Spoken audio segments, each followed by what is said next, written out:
Yeah. So I don't know. Do I say All I'm right. your daughter? Yeah, for sure. Totally. Oh, okay.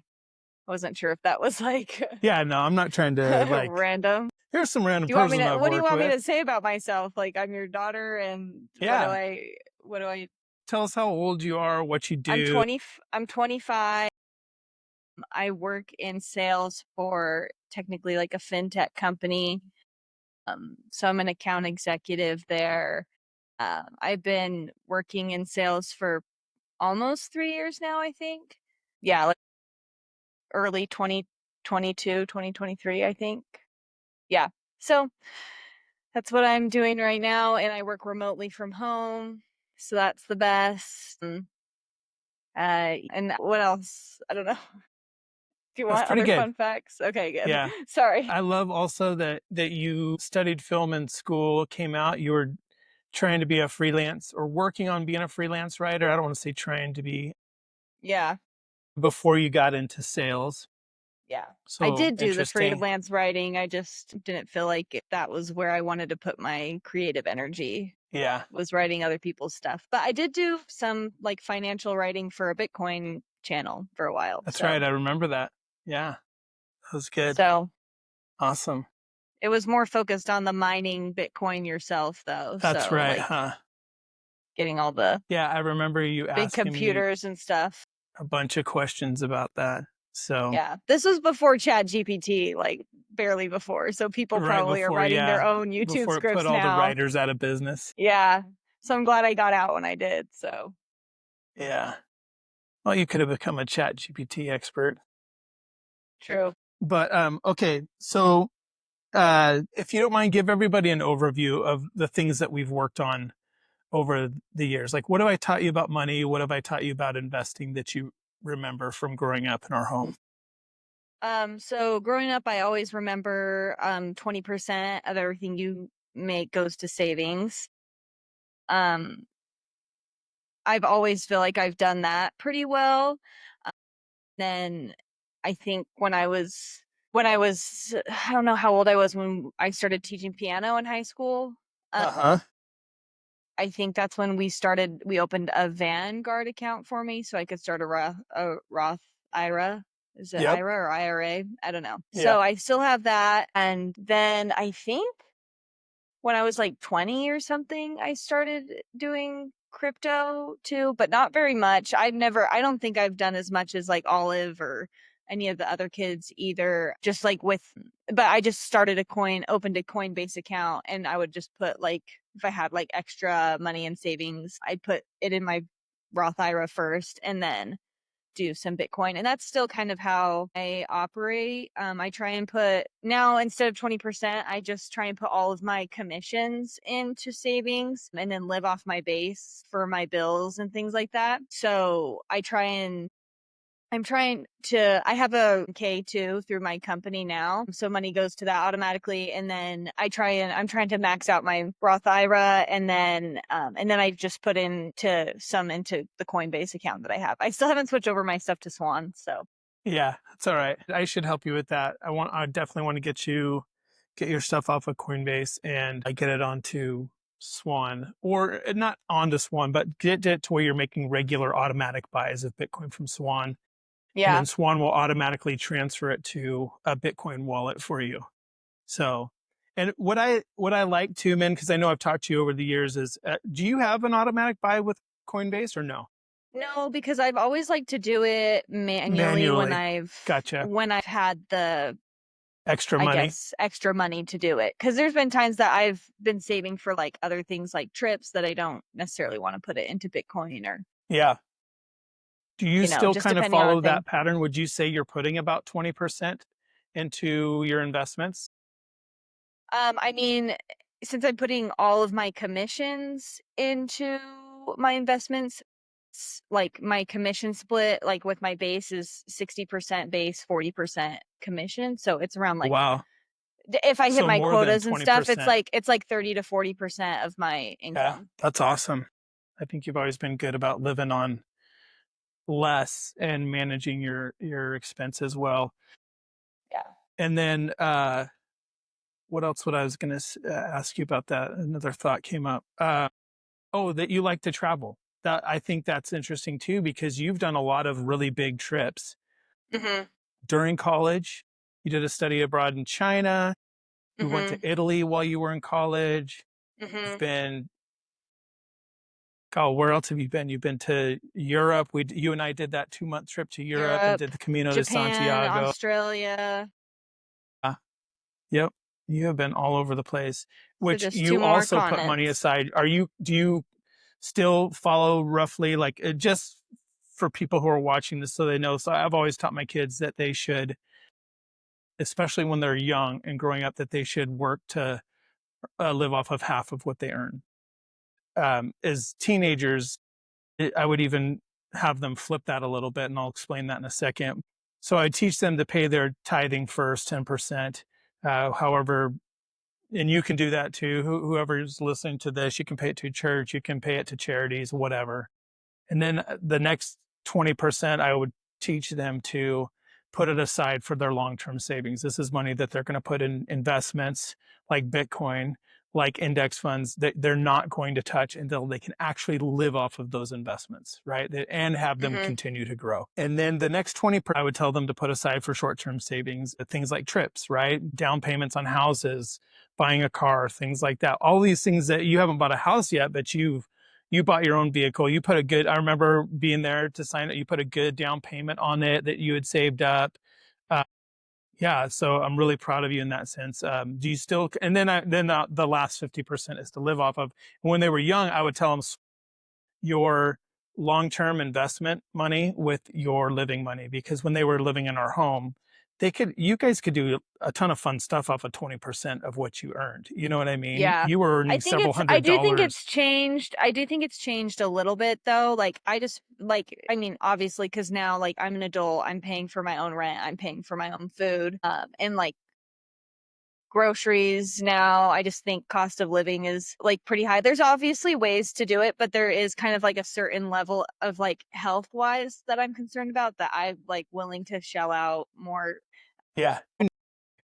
Yeah, so and then like with my car payment and just like rent, I feel like when it comes to my that's why I like just like not looking at my commissions at all and just putting that away like cuz I just don't count that as even like my money and I can cover everything else with my base and then still have some for savings and stuff like that.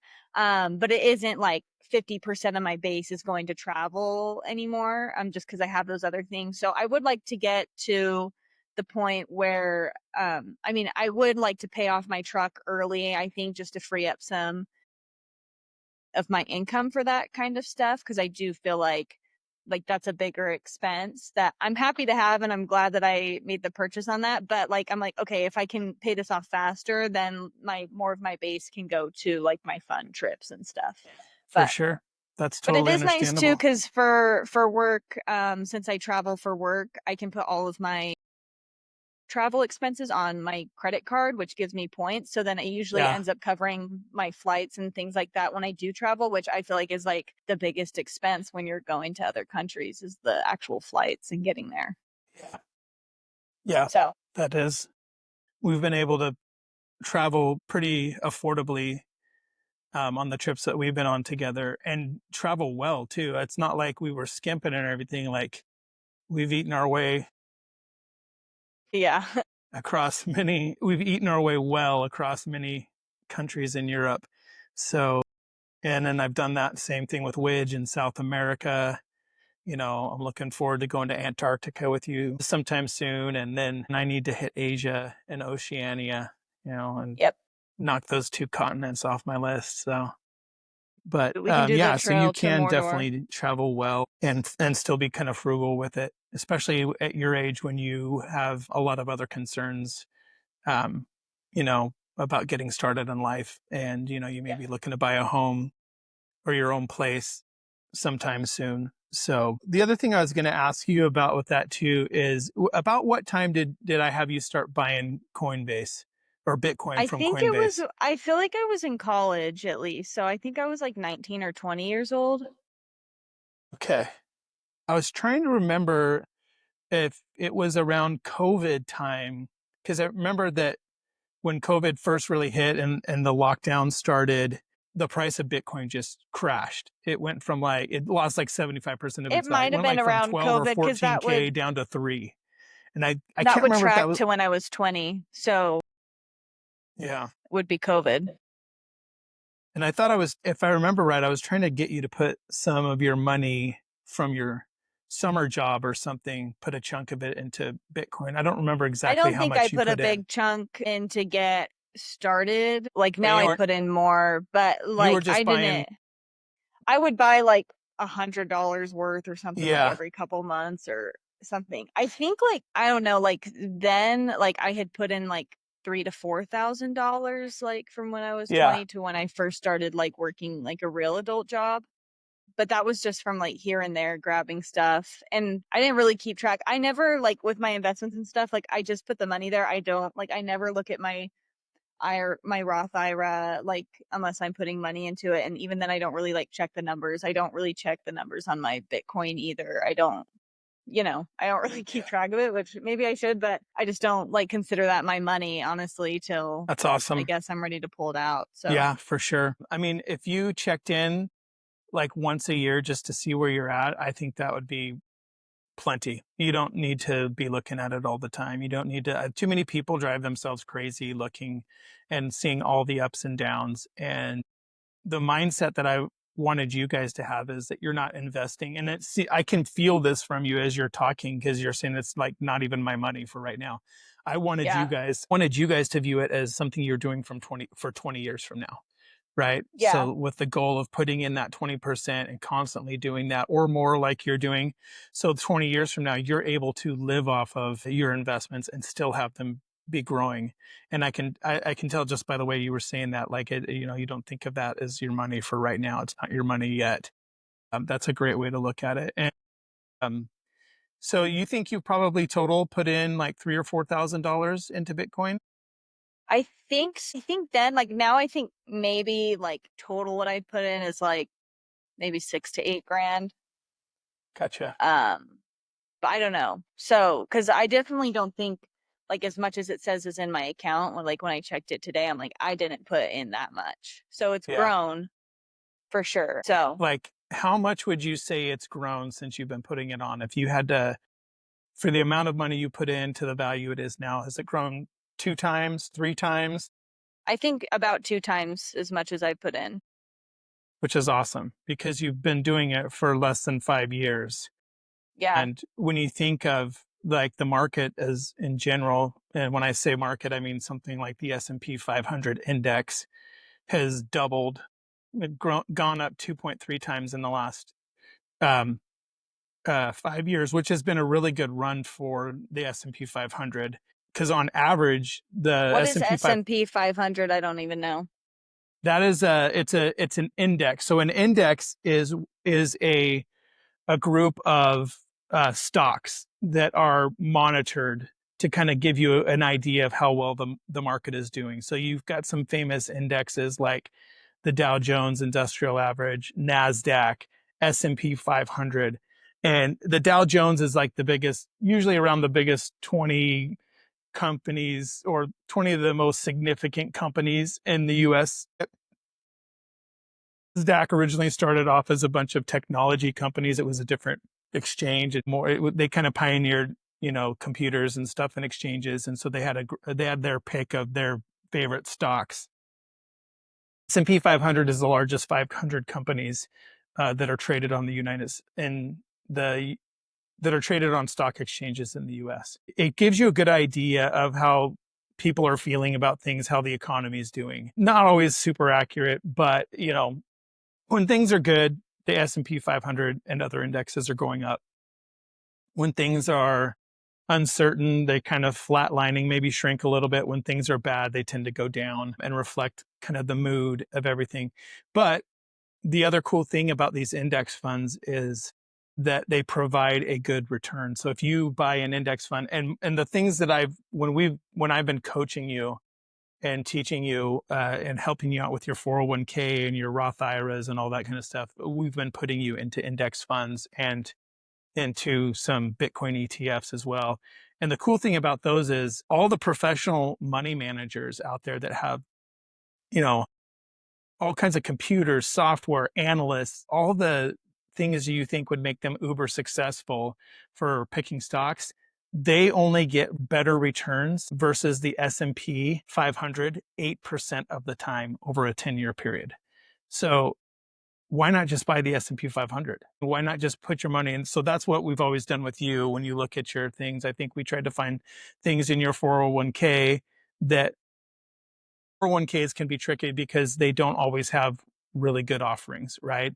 They've got a lot of funds that are just, they're not productive for your money. But usually they'll have at least one like index fund or something that mirrors the S&P 500 or something like that. And I think that's where we put you in. Definitely, I know we'd bought, you are using a Vanguard fund in your Roth IRA and all the Hmm. money that you've rolled in over into there, along with some Bitcoin ETFs and stuff like that. But on average, that S&P 500 doubles every like 7.2 years. And then sometimes it takes up to 7 years to double, or sometimes it takes up to 10. But like just recently, it had a really good run where it was just about 5 years and then it doubled, which is pretty good, but also pretty rare. And it also has to do with inflation as well. That's definitely been a factor in it, which keeping up, the index funds do a good job of keeping up and earning a little bit more than inflation. So that is really important. But yeah, so that's definitely, that's what the S&P 500 is. That's where you've been putting your money, something similar, and it's been doing well for you. I know we've talked before. So tell me this. Let me get to the next question here. How do you feel about the results you've gotten so far on the things that we've worked on where you've put your money? When you look at that and you see that you've got about 2 times the money you put into Bitcoin, when you see that the growth in your Roth IRA and your 4K, how does that make you feel? Yeah, it makes me feel like excited when I see that stuff just because like again, like I never like feel like this is my money, but like I still feel like the security from it, I guess, Yeah.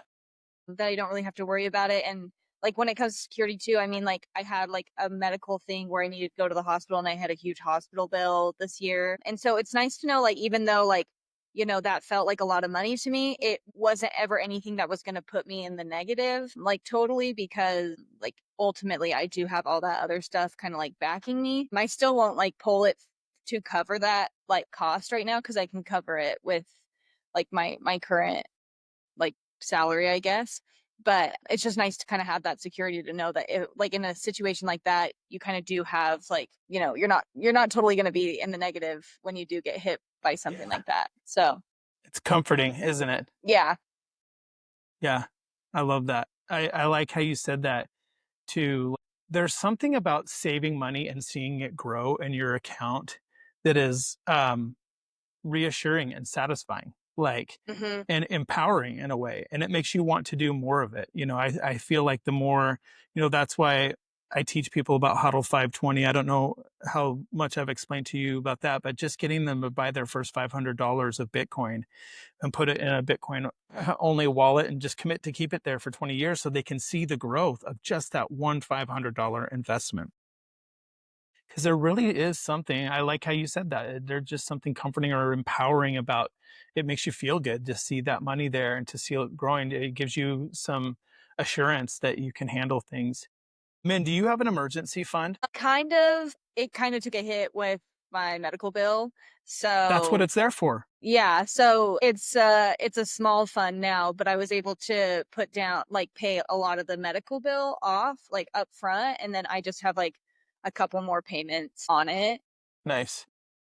So, yeah, because I didn't want to totally take it out in case I had another emergency. So, Yeah. but Yeah. yeah, so And I would recommend too, just for future, because I know that you're not self-insured, but you have insurance of your own through your company and whatnot, but it's like a high deductible. And I would say that would be a good amount to target, especially for you. You're a young working woman and you earn a lot of money, you do really well. And so if your deductible is like $5,000, $5,500, $6,000, I would recommend that you target that as your emergency fund, and maybe you're yeah, putting several $100s a month till you get to that point, and then once you're there, you're good. Then you focus that money other well. And then when you take a hit, you just go right back to it and start putting 2, 3, 400, whatever a month until it gets back where you need it to be. Cause that is another thing, men, that is so over the years for us, it's just like being married and being young marrieds and broke. Hmm. And it's such a wonderful time, but it is stressful too because you're like, Yeah. okay, everything's good right now. Nothing could break because like we don't have any money right now. But once we got to where we had an emergency fund, it was like, oh, our dishwasher broke. Okay, we'll just, boom, we got the money. Here it is. And we would just, Yeah. it's another thing that gives you peace of mind. So, and I think you've experienced that too, because you had the money to pay that bill, that emergency bill, but you chose to like break it up into different things because you wanted to have that comfort. It sounds like of Yeah. knowing that that money was still there. That's good. I'm glad you have that. I was just talking to Widge about that this morning. She's in full student mode right now and not making a lot of money. And she just had to redo the brakes on her car and now has to get 2 new tires. So I think she's a Yeah, little bit that's the worst. The stressed car out. stuff is the freaking that I think I had something like that happen to me in school too, and it's like that's like the worst. It really is. Amen. Because Cars you are just can't funny really. that way. It's really hard. Yeah. Like even now, like I would be like I would be feel like pissed and stressed even like if something happened to my truck right now. Of course you would. But you'd be able to deal with Um. it too. You have Yeah. insurance, you've got an emergency fund. You would figure some way out. But yeah, that is funny. Our vehicles are very important to us. Mhm. And yeah, especially in our culture, I think. So Yeah. we're so mobile and we're not like local mobile. You know what I mean? It was interesting going Mhm. through places like Europe where they can walk or take public transportation to every place they need to go. And Yeah. we don't have those systems set up here. You know what I mean? So we're a lot more dependent on our vehicles, and it's quite a blow when our vehicles are out of commission. So Yeah. nice. Okay, that is cool. What would you say? Have you had any like money struggles that in the past? I guess we've just kind of talked about that. Like, I mean, I don't see you having many struggles monetarily or with your finances right now with your money at all. But I don't know, probably like what was it going to college, transitioning from college? Do you remember a time where you worried more about money, where maybe you had challenges to like, I don't know how much I can put away. I don't know if I want to put 20% away because I'm worried about having enough to live off of. Do you remember experiencing that at any point in time? Yeah, I definitely do. And I think that there's like some months too, like even in college when I would like skip the 20% because like I needed to like cover something else or, like I always feel like it's like whenever you're like moving, it's like super expensive. So like move like for some reason, like every year that you move, for some reason I'm like I have to drop like $500 on getting stuff like for my dorm or something like that, It probably got less and less expensive every year as I like kind of accumulated stuff, but still you kind of like have those things and then like emergencies like with the car and things like that. So I feel like there's like some times when I would skip on the 20%, but I don't know. I never really felt like I've had like terrible money struggles because again, like since I'd been doing the 20% and putting that away first for so long, it's almost like I just like being able to never like consider that as your money kind of it doesn't make it like hurt as much if you can kind of like get into that mode that like that's not even a part of your paycheck is 20% of it or like 30% too if you're doing your tithing and stuff. So kind of like adjusting and learning off to live off that. I don't think I'm like trying to think like if I even like ate out a lot. I've never been like a big budgeter. I just don't feel like I spend like too much. Like sometimes I'll go in splurges where I spend more, but then I can go like a while and not spend anything. So I just feel like it kind of depends, but I've never felt like super duper stressed about money. And even like more recently, I felt like I've been like the most stressed about money because like I feel like I'm not putting anything away, but then because I get my commission quarterly, but then as soon as I got my commission, I put all that away. I was like, okay, I'm putting away like a pretty decent amount. Like I don't need to be stressed about Yeah. that I'm not saving anything. So, Yeah. but yeah, so I don't know. I just feel like if you can kind of get into the mindset where that's not your money, like almost like it doesn't even exist, it doesn't hurt. Like you don't feel like you're missing like, oh, I could have bought so many clothes with that because you didn't even have that money to begin with, I guess. Yeah. So yeah, I I don't know. love That's that. that's I just always kind of feel like I've had that mindset. And so it's made it easier to just kind of like meet my needs because then if I couldn't put away into my like travel fund that month, that's usually like where it would come from, like the extra money that I needed. Like 20% was always going in, but if I didn't have like the money to put into the travel fund, I wouldn't, but I'd still feel like secure that I put away some money, Nice. every time. Yeah. That's awesome. I like that perspective. I'm going to use that with people. I just think it's good. Like I usually say, hey, you're not buying this for now. You're buying it for 20 years from now. But I like that. Like, hey, don't view it as your money. This money belongs to future you. This is money that future you is going to live off of. So you want to, I like that perspective. I got to play around with that and figure out Yeah. how to word that, make it my own. What else was I going to say? You said something else and I got sidetracked there because I liked something else you said. So with your money and what you've been doing, how do you feel about the future going forward? Like your financial future? I feel like secure wise, like I feel like I'll be set for retirement. Right now, I feel like my biggest like financial concern in the future is like when do I want to buy a house and like when do I start saving for that? Because like right now, I feel like maybe since I'm 25, like maybe I should be looking into buying a house, but then also I kind of feel like with my lifestyle right now, like how much I love to travel and things like that, I feel like a mortgage might hold me back from that. And I almost would rather just be a renter and pay not as much on that every month so that I could travel right now. And then like in the future, like if I get married and stuff like that, then kind of make those decisions then. So that's like the only thing, like I feel secure for like myself in the future, like when I want to retire, like I think that there will be money there to retire. And now it's more just like short term saving goals that I'm kind of concerned about, like getting a house and mostly just getting a house. So yeah. Yeah. And by the way, there's plenty of financial gurus out there that are like anti-ownership, pro-renter. There are benefits to both. You save a lot of money and not having to repair things, not upgrading things when you're renting that Yeah. are things that you will pay for as an owner. And, we're getting ready to redo our kitchen, right? And Yeah. so it's a lot of money. You know what I mean? Yeah.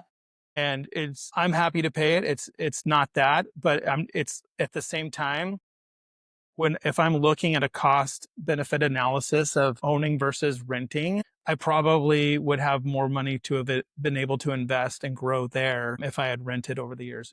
And I don't think I would even change it. I'm just saying, if I'm being honest with myself and I look at it, Yeah. it's like if I had rented versus all the expenses, because I would say our mortgage has gone down so much. Hmm. It hasn't gone down, but everybody else's mortgage has gone up, right?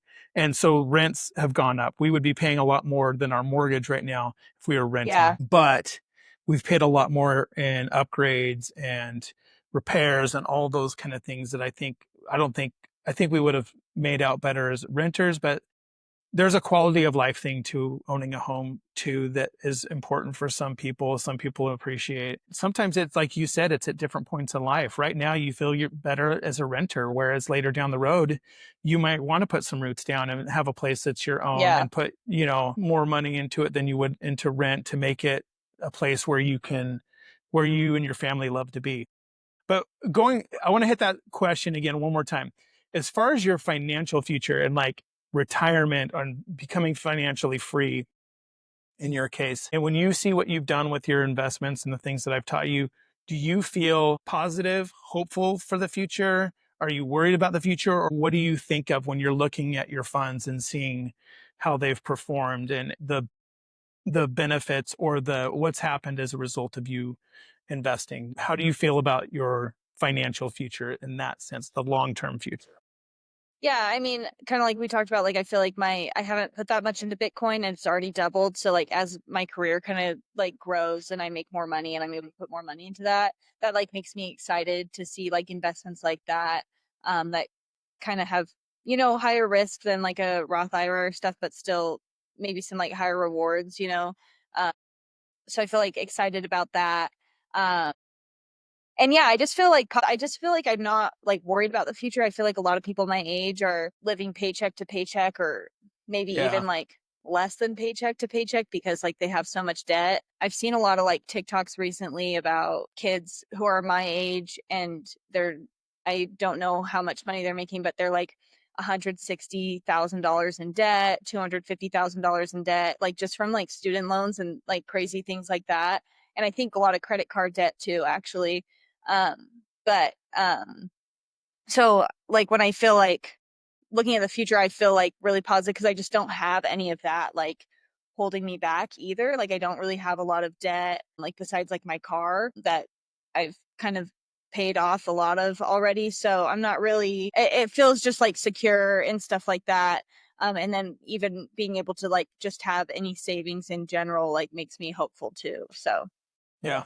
Do you feel like becoming financially free in 20 years of work is that realistic for you? Is that possible from what you've seen?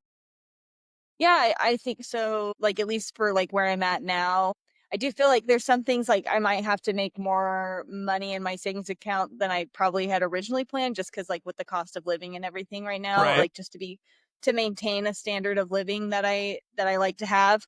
But I think that I could see myself, yeah, maybe retiring in 20 years, hopefully, and having something like that. So yeah. I think you're going to be surprised too, man. You've done a really good job of front loading your investments. But like you said, most people your age don't have the amount of investments that you have already. And that's going to compound. You're going to see some amazing growth just even over the next 10 years. So your perspective over the next 10 years is going to change a lot on this, right? You've seen some growth right now. Yeah, it's double, it's good, but it's not a massive amount of money. But you watch over the next 10 years as that doubles another couple of times, or with Bitcoin, even more. And you're going to be looking at that chunk in your investment. You're going to be going, okay, I can see where this is going. And then you give it another 10 years after that. And it is so impressive how much growth it occurs as it snowballs down the line. I'm trying to think of, have you ever seen those things? There's a bunch of different ones out all over places, over the internet, social media, whatever, where it'll show you a graph of someone who put in like $10,000 into their whatever investment, their Roth IRA at 10% interest annually, and they never put another dime in. And then there's someone who starts when they're 35 and they put in more than 10,000, or they put 10,000 to start, then they put in additional money every month. And by the time they're both 45, one starting 20 years earlier, one starting 10, there's the one that started 20 years earlier with just 10,000, didn't put any more in, has more money invested than the person who started at age 35 with $10,000 and was making monthly contributions. It really is impressive how much your investments will snowball over time. Yeah. And you're just getting started, but you're starting the Yeah. right way. I'm super proud of Well, you. I'm and super proud of it's Widge. lucky to get to start younger too, I think, For just because a sure. lot of people aren't financially literate and their parents weren't financially literate, their grandparents weren't financially Yeah. literate. Like it's kind of like, it's almost like a genetic thing, like not really, but it's just like, that cycle that Yeah. people It's stay in. passed on. It's a cultural thing for sure. And I do think like with you guys and like our grandparents and your guys' economy, it was easier to kind of like get past that. But I really think like people my age are really going to have to start focusing on becoming more financially literate, just because I just don't know how you're going to sustain like the lifestyle you've always been comfortable with. And also I think people need to like, be realistic and maybe cut some things out. I've For even had to sure. do that to meet some of my goals too. But yeah, I just think it's just with where it's going, and just like even just going to grocery shop as a single person and you're dropping like $100 or something, like it's just, you're gonna have to figure out something, so Yeah. Can't have sushi every night. no. Well, sometimes it might be cheaper, honestly. So the Okay. lunch Last special at question. Sukihana is a pretty good deal. So Yeah, you do good. And it's fun. Like, I think that's an important thing about finances too. You have to have your fun. There has to be something that you do in your life that is fun, that's enjoyable. And for you, it's travel, right? For you, it's hmm like going to Sukihana once a week and having your sushi that you like there. And there's something, now you could have something fun for every night of the week, every week. And you know what? I don't think you're going to get the same. I think there's a diminishing return on the joy that you're going to get from that. But it is amazing like if you have that place, or mom and I we go out to lunch once a week, and we usually do something simple. A lot of times we're going to like In-N-Out or something like that. Sometimes we go to a nicer place where we spend more money, but it really doesn't matter about the money. It's just that taking that time to go and do something that we enjoy, and also, but having money to go do it, putting money towards Hmm. something that makes you happy. We've talked a lot about that when you were growing up as well. But so that's good. I'm glad you have things that make you happy in your life, things to look forward to, things that you're saving for, things that you spend on a regular basis, going to eat places that you like and whatnot. That's cool.